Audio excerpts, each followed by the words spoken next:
ka na ikay mawiwili. So mga par, kung mamatay daw si Pitbull, wala daw magagawa si Roach, mamamatay daw talaga si Pitbull sa bakbakan nila. Ganito katindi ang banta ni Roach mga idol sa Mexican superstar. Walang ibang goal daw si Roach mga idol, kundi ang manalo sa bakbakan nila. Kung saan mga boss, suportado nga ito ng mga boxing fans at experts. Tiwala sila na mananalo talaga si Roach sa bakbakan. Kagaya na lang ni Shakur Stevenson, na malaki talaga ang tiwala sa kakayahan ni Roach. At itong si Timothy Bradley mga idol, na pinagtawanan pa sa face-off itong si Pitbull Cruz kay Roach. Aniya ni Bradley mga boss, matagal na daw siya sa boxing sports. Marami daw siya alam sa mga estilo na fighter. At isa daw ito mga idol sa mga naniniwala na hindi daw kakayanin ni Pitbull ang estilo na meron sa Lamont Roach sa bakbakan. Wala abangan na lang natin sa bakbakan nila mga idol. Ganito rin ang sinasabi ng mga ilang boxing fans at experts sa naging laban dati ni Pitbull kay Romero, na magmumukha maliit na tuta lang daw ito mga idol sa laban kay Romero. Pero pagdating sa aktual na bakbakan mga boss, bumaliktad ang nangyari. Binugbog ng gusto ni Pitbull ang WBA champion. At isa lang talaga masasabi natin mga idol, sigurado nga hantingin talaga ni Pitbull Cruz itong si Roach sa buong 12 rounds na bakbakan.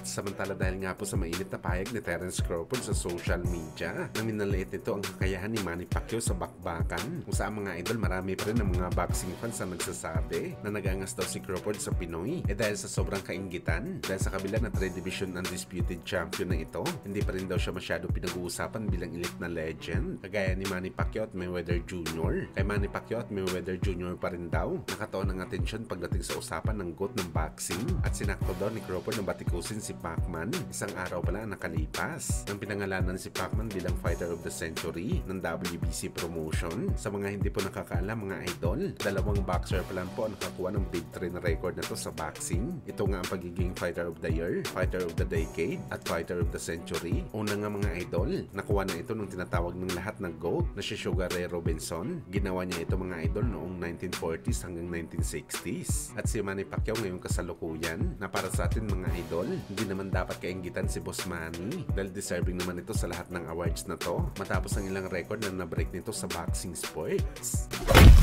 Sa kabilang banda naman mga idol, dahil nga po kasado ng laban ni Casimero kontra sa apo na si Mitsukushi, kung saan bukod sa sinabi ng Casimero Brothers na paldo, inulit din nila mga idol na segundo lang daw ulit ang kanilang kalaban, na kung matatandaan nyo mga idol, hindi naman ito nangyari sa laban ni Casimero kay Kamida. Sa halip na manakaut niya ito mga idol, na-outbox pa ito ng hapon sa bakbakan at tinalo niya si Ala sa malayuan na puntusan. At merong mga boxing fans mga idol ang umaasa na hindi malabo daw maulit ang nangyari kay Casimero sa December 27, sakaling walang pinagbago daw ang estilo ni Alas, na umaasa daw sa isang malakas na suntok, walang game plan para manalo sa fighter na magaling sa distance fighting. Well, itong sinasabi natin mga boss, wala sa kalaban ni Casimero ang pressure sa bakbakan na to dahil matik mga idol, gagayahin talaga ng kalaban ni Casimero ang ginawa ni Kamida dahil itong epektibo na estilo. Nakadepende na lang talaga kay Alas mga idol kung paano niya ito lusutan sa bakbakan.